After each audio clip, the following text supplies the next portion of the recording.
Theresa, 45. Rebecca, 44. Lisa, 41. Kata, 38. Maggie, 45. Molly, 38. Josie, 60. Katie, 44. Claire, 34. Samantha, 40. Marcia, 66.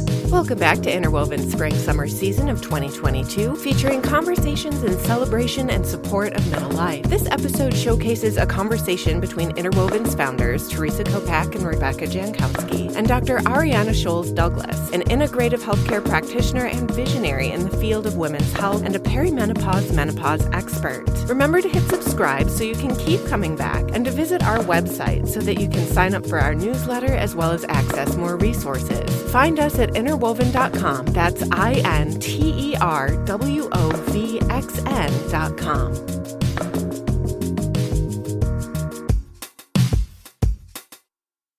I would love to introduce our guest today, who is Dr. Arianna-Sholes-Douglas. She's an integrative women's health practitioner and OBGYN, and currently one of the leading forces in reframing how we care for ourselves through middle life. She wrote the book, The Menopause-myth, What Your Mother, Doctor, and Friends Haven't Told You About Life After 35. Both of us read the book and we loved it, and we had plenty of aha moments. While we were Hi, reading Dr. it. Arianna. We are so grateful to have you. Yes, thank you all. Thank you both for inviting me. Let's start with a little background on you. So, where did you start in your medical practice, and how did you get to Tula Wellness, your current practice supporting women? Yeah, so I like to think I started actually before I started, which was when I was younger, entering into, I guess, the reproductive years as a teenager, and had pretty severe, what we call medically dysmenorrhea, very painful cramps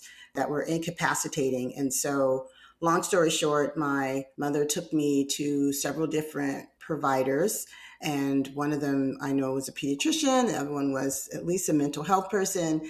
And then she finally took me to a gynecologist who gave me the equivalent of, I guess these days we say ibuprofen. And it just really changed my life. So I went from being incapacitated for 2 days out of the month, almost suicidal, to being able to just freely run track, be a cheerleader, just do all the things that I was into. So fast forward, I pretty much knew at that point I wanted to go into medicine. I, went through all the hoops, medical school and residency, and then I really took a liking to high-risk obstetrics. So I did high-risk OB, or maternal fetal medicine, for about 20 years. I kind of had forgotten, that my mission was really to help women and to change lives the way that my life had been changed. I mean, I was still doing it, but it wasn't really in the same context that I had envisioned. And then slowly, just between the calls and the stress of managing high-risk pregnancies, I just kind of had some aha moments that I didn't want to do that anymore. So I didn't know what I wanted to do. So I did a fellowship here in Arizona at the University of Arizona. I've always fascinated with integrative medicine. I've always practiced in a more holistic way, but I just didn't have any medical framework to work with it. And I really wanted to understand evidence-based medicine in terms of integrative health. So I was able to combine both that knowledge with obviously the years of mostly obstetrics. And then I just basically decided after a year doing that fellowship that I was just going to kind of jump ship completely. And I left corporate medical practice style to start my own practice. And that's Tula Wellness. Unbeknownst to me, part of why I jumped ship and was making all these changes was that I was going through perimenopause. I did not realize I was going through perimenopause. And then by the time I figured it out, I was like, oh my God, why didn't I understand this sooner, considering, I wasn't really practicing gynecology, so I kind of gave myself an out, but I just realized then that if I didn't understand it, then more than likely most lay women just did not understand what was happening. And that was very poignant because it was kind of the same story. I went and I was suffering and brain fog and depression, and then my thyroid was messed up. So all these things were happening. I finally got clarity by the time I got some hormones and thyroid hormones and some estrogen and got my diet better and all those things. It was another oh my gosh, I need to do this, because if I'm going through this, then other people are going through this. So I just really started focusing on it, wrote the book, and then the practice has just grown mostly as the needs of women have come up for me. That's kind of how everything we do in the practice is really like, that's something people either ask for, or it's like, oh, we have vaginal dryness. Well, we need to fix that. So now do a whole bunch of vaginal dryness, treatments or non-invasive things. So it's been very organic, mostly related to my own journey. And I've just kind of been the poster child for most of what I do. Right. With our personal experiences, it's influenced the journeys of our practices and how we're able to engage women in a deeper and more authentic way, having been there and gone through it and seen what these experiences can be like. What for you were the most significant changes you personally experienced during perimenopause? And are there signs that you most commonly see in patients kind of at this transition point? The first thing I think I was experiencing was probably worsening PMS, which I didn't quite appreciate because I just, again, had a pretty stressful job and, it was just hard to tease out some of that. But then I would say in my, later 30s, I was getting hot flashes or at night. They weren't during the day. I would get night sweats. And so it just never occurred to me. I mean, it wasn't until years later. I don't even know. I think I was just so busy and so not in my body. I never took it beyond, I'm having night sweats. Like, well, what does that mean? And why are you having night sweats? Why are you sweating at night? That was definitely the first one because I remember thinking back like, oh my God, I've been having night sweats for years. And I didn't even realize that was because I was in my late 30s. So it never occurred to me it had anything to do with perimenopause. And that's that, whole idea that women think it's something that's going to happen. Oh, when they're just in their 50s or just way down the road. And it's like there is, a natural menopause can occur definitely anytime after 40, but we would say, 45 would probably be on the earlier end. And then, of course, average age is around 52, but 51, 52, that's where it started, the worsening PMS. And then I think the part when I really, really knew, and this is where I got a little tricky because I also had hypothyroidism, that was undiagnosed. And that's a very common combination of hormonal imbalances that happen in women as they age. And so a lot of those symptoms can overlap. Like, for example, joint pain. I was having joint pain, but because I had some autoimmune stuff, it's just, I couldn't really figure out what was going on. The biggest one, you probably read that in the book, was I was so irritable and I was literally wanted to kill my husband. I literally was like, I hate him so much. And my kids, I was even just I just, all these people in my house just disgust me. I was just so irritable. And then I realized at one point, it gotten to a point where there was no trigger. I just was like, okay, how can I literally plan his death so I can be rid of him? And then I finally was like, oh, but maybe this isn't normal. Maybe there's something wrong with me when he would just irritate me just by his mere presence. So now we're good. I have to always give that, disclaimer. I didn't hurt him or harm him. There were no husbands harmed in any way during this perimenopause, but it got real close. We always talk about how it's hard to kind of flesh out the symptoms of what correlates to what, right? Is it perimenopause? Is it thyroid, right? I know Theresa and I both have talked about how our postpartums kind of then led into perimenopause. So, at my daughter's 4 and I would be telling my mom that I thought I was still having postpartum symptoms, which, hypothetically could be part of the equation. It's sort of postpartum depletion into perimenopause, right? But now I sort of am seeing it and recognizing, I think, again, from just doing the work that we're doing and reading your book and being like, oh, yeah, yep, I see that. And it eases a little bit of that guilt too, right? That feeling like, okay, it's not just me and I'm totally overreacting. Right. And I think that's the biggest problem is that if you're ignorant to what's happening and you're just all in your head, then it can be a really wild ride. And so it really does take some grounding and some understanding, and you just don't know what you don't know. And so it's hard because it's just not something that's in the front of your mind as you're going through. It's kind of it's normal.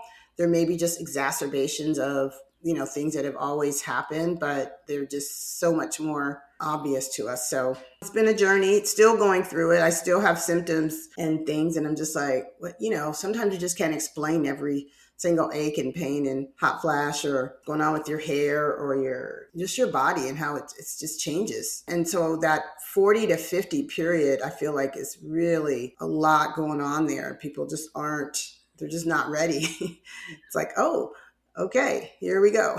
So we love how you say as women approach menopause, you support them as they approach menopause, because I take that in two ways. There are women who are approaching it in perimenopause at 30, and then there are the women who are currently taking it on and approaching it like in the ways that are unique to them. So are you seeing women in their early 30s? No, I mean, I see patients in their early 30s, but I would say the average patient, if they were going to start early, they probably wouldn't start much before 35. Okay.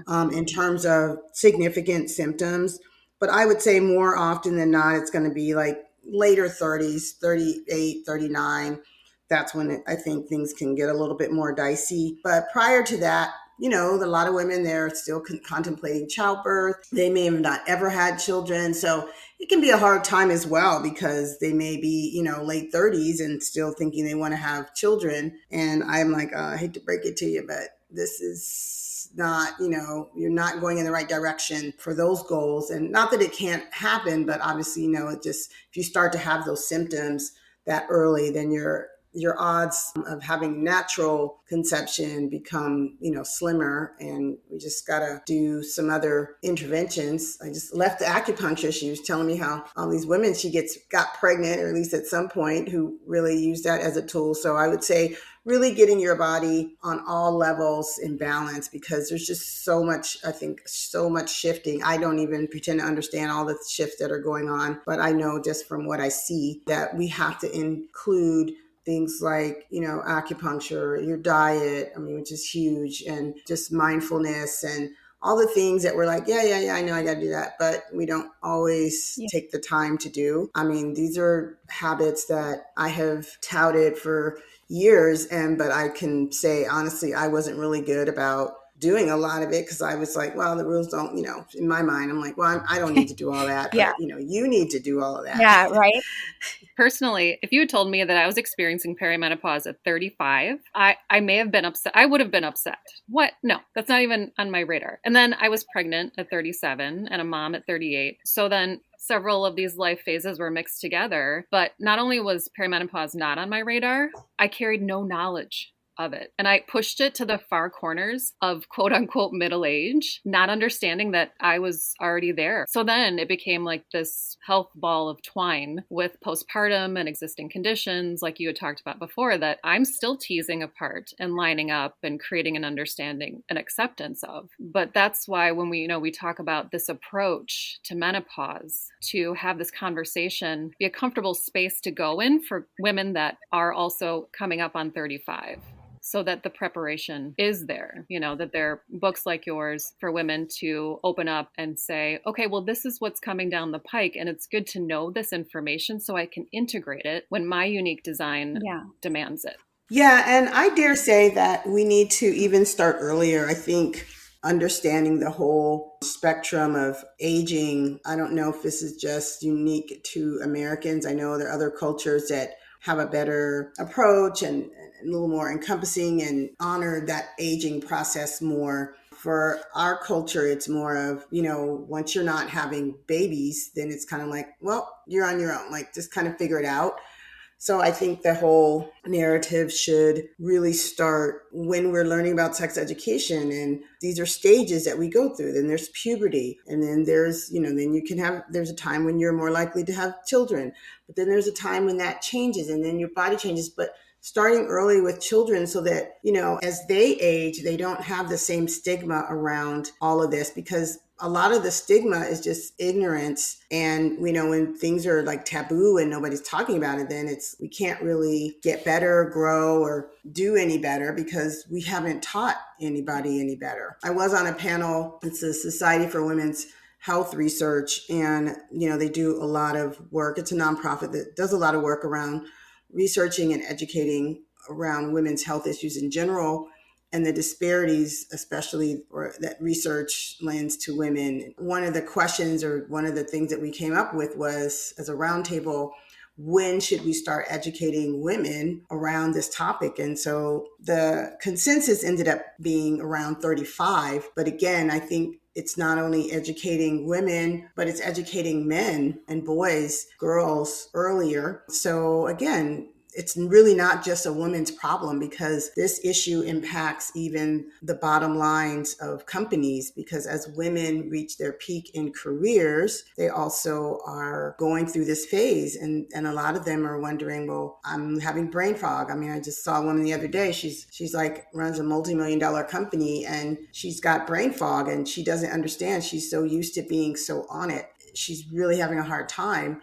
And she has a combination of thyroid issues, but hormonal issues. And so she can't even work. So we know that there is an economic impact just on society. So this is, for no other reason, we need to address it. What's really important for me, at least, is, like you say, to remember that menopause is a cycle of life. Spoiler alert, we all travel from birth to death. And to see and receive the education that menopause is another cycle of life, just like puberty, to remember that we all experience this, to remove the stigma, that we take the joke out of it and the shame. So are there ways that you coach your women through this? I coach women, I think, on a lot of different levels, because I'll see patients, strictly because they're like, hey, I know my hormones are off, and they want to come in and have that conversation. But I also do a lot of aesthetic treatments, which is a whole nother realm that if you had told me 10 years ago, I would be doing some of the aesthetic treatments that I do, I would have said, absolutely not. I never would do that. But now that I'm doing them, I'm seeing how, and especially as myself, as you're aging, you're like, wait a minute, what's happening here? What's going on there? And so, but there are things that we can do to, again, not to say that it's all about how we look, but when women come in for aesthetic purposes, and they're kind of complaining, then that's another opportunity to coach them that this is natural, it's normal, embrace it. You're beautiful already. These are some of the changes that are going to happen, but these are some of the things you can do to kind of offset some of them so they're not so in your face maybe as soon. Also, just giving women permission to kind of redefine some things for themselves if they want to. I'm always coaching women about, having permission, because I think this is a period of really not asking for permission to do a lot of the things that we've been trained and just brought up to feel like weren't, necessarily accessible to us, or things that we shouldn't do, or ways to walk in the world differently, because so much of our focus is on when we're younger, it's just like maybe achieving some professional goal, and then it's raising children, and then it's relationships and the wedding and all of these things. And then when all that kind of stops, meaning the children have grown and you've reached maybe where you want to be professionally or not, then that's when it lends to a lot of time to reflect and figure out, well, what do I really want to do? Or what's my purpose? And so every opportunity I have to kind of encourage my patients or clients to really tap into that and embrace, it's what I call embracing the journey, because it's a journey where you'll never get to the final destination. And it's an opportunity to really step into your best self, because you don't have I call it the veil of estrogen, where estrogen is our nurturing hormone. It makes us want to have babies and, nurture people and pick up people's socks and do the womanly thing. But as our levels decline, then we're more like, hey, I don't want to do that. In fact, I don't want to do any of this. And so I really do believe that's why we just see so many changes around this time, because women are just like, they just kind of wake up. So menopause is it's more widely discussed and a more explored topic these days. Like, it's showing up in our social media, in our entertainment, in our personal discussions. So as a leading voice in menopause education, what do you think is prompting that? What makes now the time when women are more vocal and society is more accepting of this? I don't know if society is more accepting just yet, but we definitely are more vocal. And I know there's more conversation around it. I think that money always plays a role in things, because there's a whole, what we call pharma industry now of, people with all types of devices and creams and potions and pills, and there's just money in it, right? There's money to kind of even help women manage, at least they feel like they're managing it on their own just by, you pee in a cup or spit on a paper and you can get your hormones. And so I think it's also generational. I think just women in, at least the women I would say in Gen X, that are starting to enter, that they are the voice. And then the millennials will come along and they're just about to get into it. And so there'll be a whole lot more conversation because they don't play. They're proactive about everything. And that's good. It lends itself to all of the conversations that we're having more of. Things that I know for myself, like just dealing with, my children and gender identity and sexual orientation and just conversations that, I would have never had.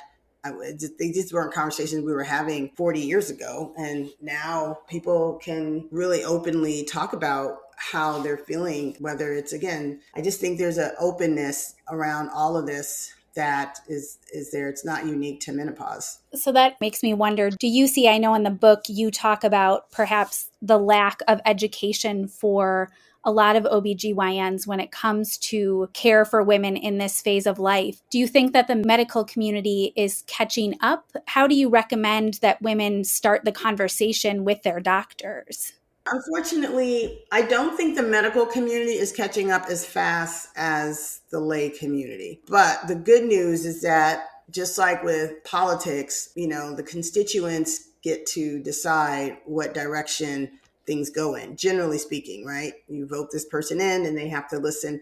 Well, you have a doctor, they may have not gotten all that information, but as more women are empowered and informed and going to providers and really just demanding this attention, this understanding, it's not the provider's fault though, because they weren't trained. I wasn't trained on anything menopause. We're still not doing a good job of training, undergrads in this area or medical students, residents. I mean, the focus is always and has always been on really the reproductive years. That's the main focus. And then, just all the things around that. But really, once a woman isn't reproductive, there's just not as much interest, understanding.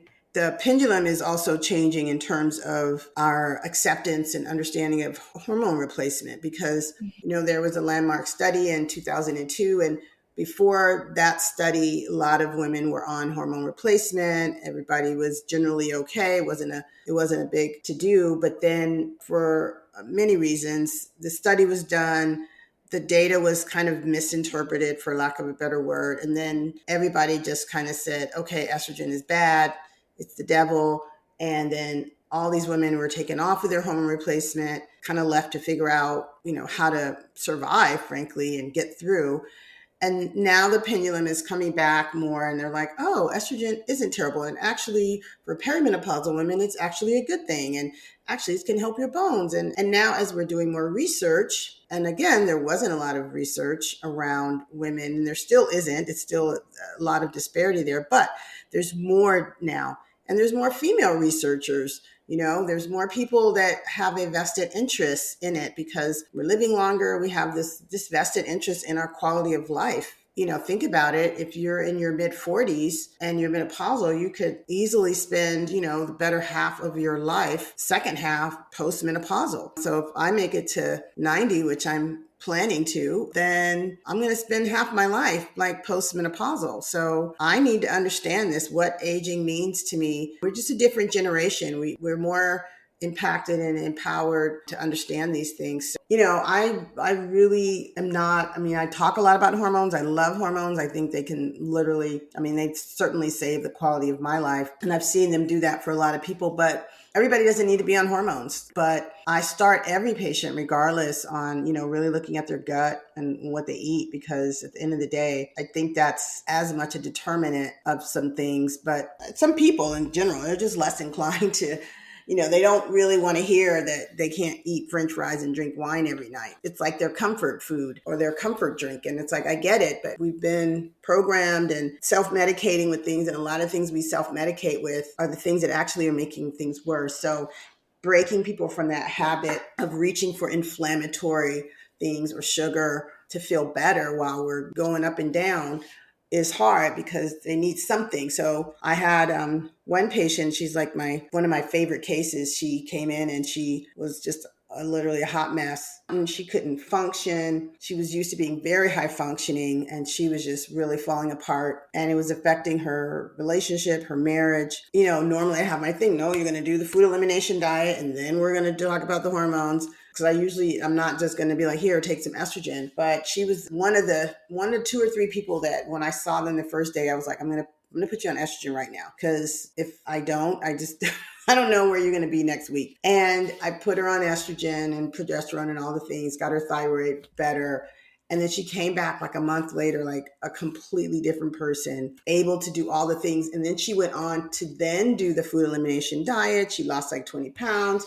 She translated that into her family. Her husband ended up losing a lot of weight. Then they started being vegetarian, plant-based, and it just changed the whole family just by treating this woman. I couldn't treat her the way that I normally would, like, okay, you're going to go through all these steps, because some people are just so far out there. Like, it's like, I need to get them to a place where they can do the work, right? And it is work. At the end of the day, a lot of people they just don't want to do the work. I understand it because it's work, and it's still a 4-letter word, but it really has to be done if you really want that quality of life. You can't just expect your provider to just give you a magic pill. Well, and I think doing the work leads to greater results, right? Than just taking a pill. If you look at this journey as being sort of this becoming or coming into your full self, I think that it can be really rich, and there's benefit to doing the work and implementing. I know you talk a lot in the book about self-care practices. What are some of your favorite self-care practices? I guess my favorite one, as silly as it seems, is just taking a bath. I take probably a hot bath 5 or 6 days out of the week. It's just something soothing about just me sitting in warm water and being quiet. And on a good day, I get a bit of mindfulness in. Now it's more of a habit, so I feel like I'm not probably as mindful as when I started. I also, on my Mondays, typically I am doing work, but I make sure that's like my self-care day. So far today, I schedule all my appointments, and I make sure, I have my physical today. I went to the acupuncturist. I'm going to my chiropractor. And, I believe 1,000% in Western medicine and the things that it can do. But I also know that you have to fertilize the soil for the seeds to grow and for things to even work even more optimally. Baths are one, really seeing my providers and not compromising. And then I guess my most favorite self-care is going to a spa. To me, spas and getting massages, just pampering myself. What is your favorite menopause myth? My favorite one? I don't know if it's my favorite as much as it's the one that I think people are just really still confused about. And it's just when perimenopause starts. I just have women in their mid-40s and they're like, oh, well, I'm just far away from that. And I'm just like, no, you're not. Even after I explain all this, but women in their 40s in particular. And I would say the next one, it wasn't even a favorite, but it's something that always interesting to me is what happens to our sexual health during that thing. And just the surprise that, women have. Like, what do you mean my vagina's dry? Like, wait, what? Like, nobody, like, they don't have any idea. So those are the two that I probably get the most excited about, one way or the other. And where do you feel the greatest engagement on the myths, the ones that come up the most? I would say, well, I feel like it's more of a constitutional, just not feeling yourself and feeling out of sorts and irritable and not just like, what happened to me? Like, I was like on fire. And now, I went from literally this woman I saw the other day, she designs housing subdivisions and she's responsible for everything from when you walk in the door to every single model home and what it's supposed to look like in the message. It was just like, when she described what she did, I was like, oh my gosh. But she's like, I'm just tired. I'm like, well, yeah, you're tired, first of all, because I don't even know how you're doing all that. It's very gratifying when I'm able to tweak somebody enough, just the way that I got tweaked, so to speak. And I can see somebody who was really high functioning, who kind of fell down and just couldn't get it together and then to be able to bounce back and then really be able to step into some good quality life. What a beautiful thing to witness someone coming back into focus. Yeah, it is. It really is. That's very gratifying for me. So it's like, that makes my day when people come back and they're just like, oh my gosh. So whether it's helping them get into that kind of focus, I would say I want to believe I've saved several marriages, just helping women understand it's not your husband. It's really not even you per se, although there is some work there. I mean, the harder conversations I have with women are the ones that aren't happily married, who've really been putting off the work of recognizing that they're not in healthy relationships. And yes, it's been time to leave, but it's definitely time to leave. And that's that part of menopause that I think, or this veil that I say that gets lifted, that we don't get to ignore like those obvious things that might just irritate you during your cycle. And I don't pretend to understand like how all that works. But it's like, I do feel like the things that you feel during PMS has to do with that estrogen level and your ability to see clearly.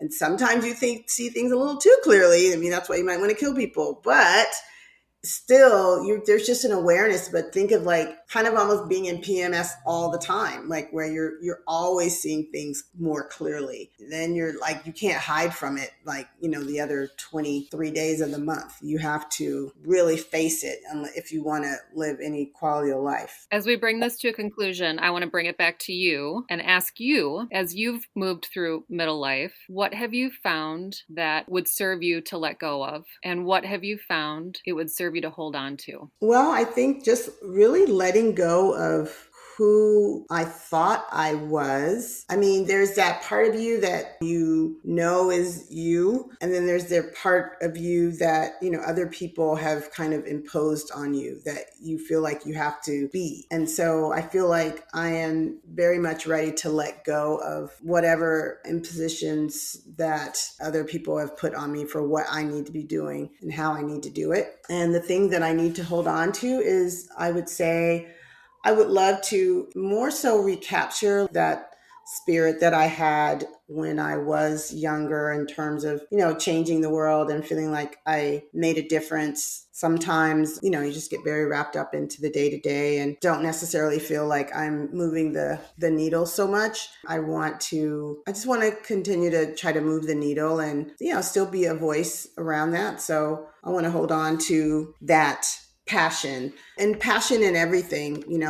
My youngest child is graduating from high school. And so we are officially going to be the empty nesters. And I'm really honestly looking forward to it. People are like, oh, are you sad? I'm just like, no, I'm good. Did that, seen that, done that. So I'm really ready to rediscover what did I really like to do and what really gets me. You just spend so much of your energy focusing on these they're wonderful people, but it can be pretty exhausting and definitely takes away from that energy that you would give to yourself. So I'm looking forward to investing into me. I'm just going to do it. Yeah. And just so you know, we definitely think you are still moving the needle and are so inspired by your book and the work that you are doing, that you are willing to support Interwoven and continue this conversation, because when we can support each other and look at how we each create legacy for ourselves and for women as a whole, it's really exciting. Thank you. Yeah, I'm looking forward to 30 years from now, just being able to look back and see how much hopefully has changed. Hopefully that generation, by the time, my daughter goes through some of these changes. Yeah, I hope it's a really different world for her, that we're just doing things differently. And I think that's going to happen because it's already a very different world. Lord knows it's a different world than what it was when I grew up. And you guys are a little bit behind me. So it's changing. I have the same hope. So that's why we're grateful for your presence and your work. Thank you for being here and sharing that with us. Thank you, ladies. Thank you much. Thank you for your presence here with us today. We invite you to keep coming back and to weave your story into legacy. Subscribe now and visit interwoven.com. That's interwovxn.com to sign up for our newsletter and access more resources. This show's copyright is July of 2022. We want to thank our sponsors and affiliates, as well as our producers, Theresa Kopac, Rebecca Jankowski, and Jen Gilmore of Soundfort Studios. All original music was created and performed for this episode by Gina Barrington.